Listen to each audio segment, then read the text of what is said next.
जब तक हम परमेश्वर को परमेश्वर जानकर हम उनके साथ नहीं रहेंगे, तब तक हम परमेश्वर प्राप्ति नहीं कर सकते। परमेश्वर कबीर जी कहते हैं, गुरु मानुष कर जानते ते नर कहीं अंध हुए दुखी संसार में आग गए यम के फंद। जब परमात्मा स्वयं आए थे उस समय यही वाणी कहा करते कि तुम गुरु को भगवान मान लो, एक सिंपल मैन मत मानो। संकेत भी कहा करते थे कि नाला को तुम्हारे कितने सुख हो रहे मुझ दास से, और तुम उन जहां तुम जाते थे जिनको भगवान मानते थे, पूजाएं भी उनकी करते थे, और फिर भी तुम्हारी दुर्गति हो रही थी। अब भी तुम नहीं समझ रहे, लेकिन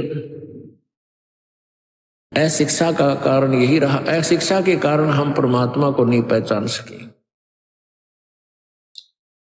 उस परमेश्वर ने 600 वर्ष पहले वो लीलाएं की थी जो भगवान किया करता है, और उसी का प्रमाण पवित्र चारों वेद, पवित्र गीता जी और सभी सद्ग्रंथ बताते हैं कि वो परमात्मा अपने निज लोक से चलकर आता है, अपनी विशेष खास आत्माओं को, वरिष्ठ आत्माओं को आकर मिलता है, उनको अपने तत्व ज्ञान से परिचित कराता है। क्योंकि पिछले संस्कारी जो हंस होते हैं वो चाहे शिक्षित हैं चाहे अशिक्षित हैं, वो भगवान के मार्ग में घनी आनाकानी नहीं करते, वो चतुर नहीं होते, वो सादे होते हैं।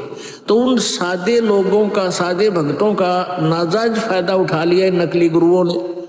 क्योंकि सभी ये कहता है भक्त, श्रद्धालु भक्त वृंद, कि भाई भगवान के का जो मार्ग है, भगवान के ज्ञान में तर्क वितर्क नहीं होना चाहिए, तर्क वितर्क का विषय नहीं है। जबकि कबीर जी ये कहते हैं कि भगवान का मार्ग तर्क वितर्क का विषय है। जब तक आप तर्क वितर्क नहीं करोगे आप भगत 7 जन्म नहीं बन सकते, क्योंकि अज्ञान से परिपूर्ण हो चुके हो आप, और तर्क वितर्क से वो ज्ञान निखरेगा, सच्चाई सामने आएगी।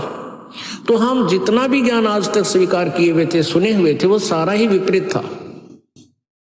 तो जिस कारण से हम अपने लोक नहीं जा सके जहां हम सदा सुखी रहते।